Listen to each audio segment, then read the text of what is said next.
what are you seeing in India around location intelligence, and why do you think it's growing so quickly in markets like India? That's a very relevant question, Pete. India is all about contradictions in income, contradictions in the retail precincts, and how different brands are growing in India. What we find is that slowly brands are migrating from back of the envelope calculation on retail precincts and the value of catchments to now data-led decision making.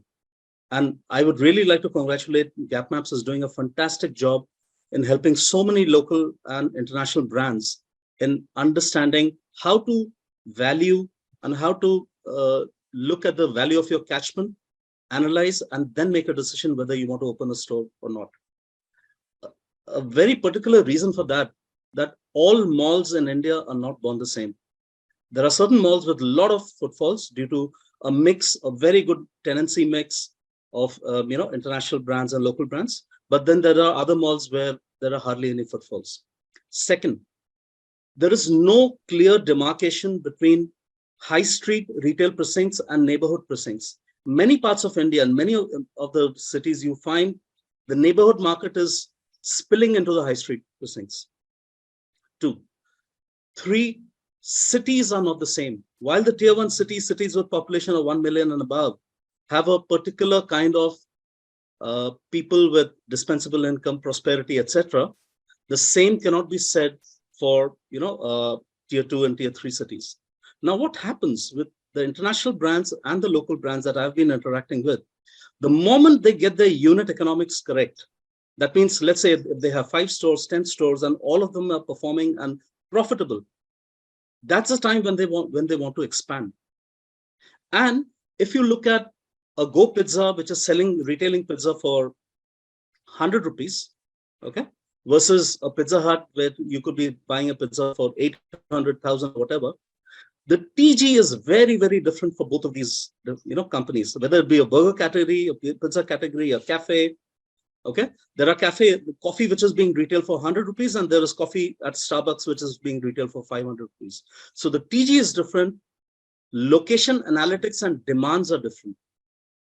So this is where we are helping brands to analyze where do they find the right kind of TG to grow their network. Yeah, fantastic. It makes a lot of sense, Subhashish, and can only imagine the scale of that in a market like India. We've talked a lot about all the guys around, how fast it's growing in Asia and MENA and obviously India. Andrew, what are you seeing that's really, you think, driving this kind of need for businesses to look at location intelligence? Yeah, so obviously everyone picked up on the expansion of the brands across the market and brands entering that in the market. We always say it's easy to open the first 10 and you'll get them off the ground, and those sites are pretty obvious. But when you start to get to a saturation point within a city, or you've got 50, 100 stores within a city, the decision and the decision making around locations are a lot more critical.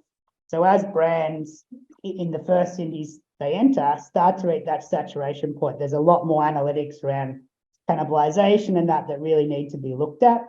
And similarly, the risk in brands venturing outside those tier 1, those big cities, as Subhashish mentioned, is a question for a lot of them. There's huge opportunity outside, particularly in India, outside kind of the top 10 cities, but not many brands have, fully dipped their toe into the 100th biggest city or the 200th biggest city, except Domino's has a big presence, but the others are yet to dip further out of those big cities. And so, those two elements of expansion, how do I finish off and fully build out a city from a network perspective, is a risky business. And also going out into those other untested, where there may be no international brands yet in some of those cities, is a question across India and across Southeast Asia as well.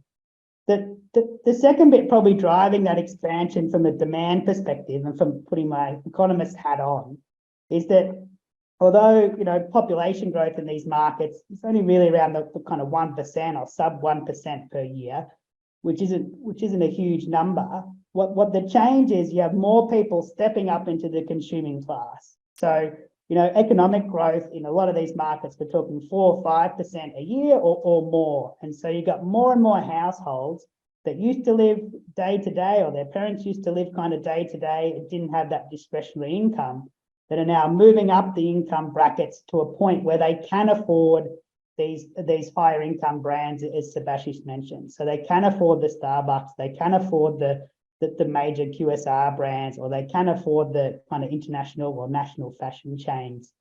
So that growth propels, the amount of customers that you have in the market. So again, pop growth might be at 1%, but your addressable market growth might be 5% plus in these markets. And that's underpinning growth for a lot of these brands in these markets.